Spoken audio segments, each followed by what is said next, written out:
Malgré un environnement international complexe et la résurgence de la Covid-19, le Bureau national des statistiques indique que l'économie chinoise a maintenu sa tendance à la reprise avec le soutien des plans de relance. Les données économiques montrent une hausse de la production industrielle et une poursuite du rebond des industries de services. La consommation a également commencé à se redresser. Les investissements, en particulier dans les industries de haute technologie, ont augmenté. Le volume du commerce extérieur a également repris, enregistrant des augmentations en juillet par rapport à il y a un an et par rapport au mois précédent. Les responsables ont précisé que les produits électromécaniques représentaient plus de la moitié des exportations totales de la Chine en juillet.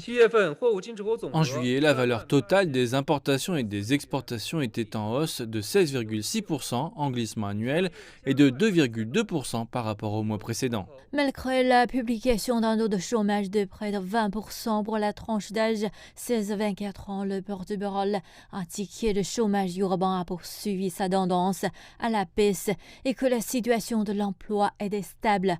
L'inflation est modérée avec l'indice des prix à la consommation en hausse de 2,7% en juillet.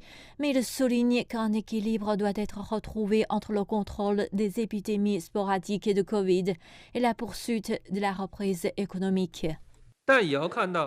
Nous devons être conscients que le risque de stagflation de l'économie mondiale augmente et que les fondations de la reprise de l'économie domestique doivent encore être consolidées. Devant la nécessité de contenir l'épidémie, stabiliser l'économie et conserver le développement, nous devons coordonner efficacement une réponse à la Covid-19 avec le développement socio-économique et saisir l'avantage de la période critique de reprise pour promouvoir la demande intérieure et stabiliser l'emploi et les prix.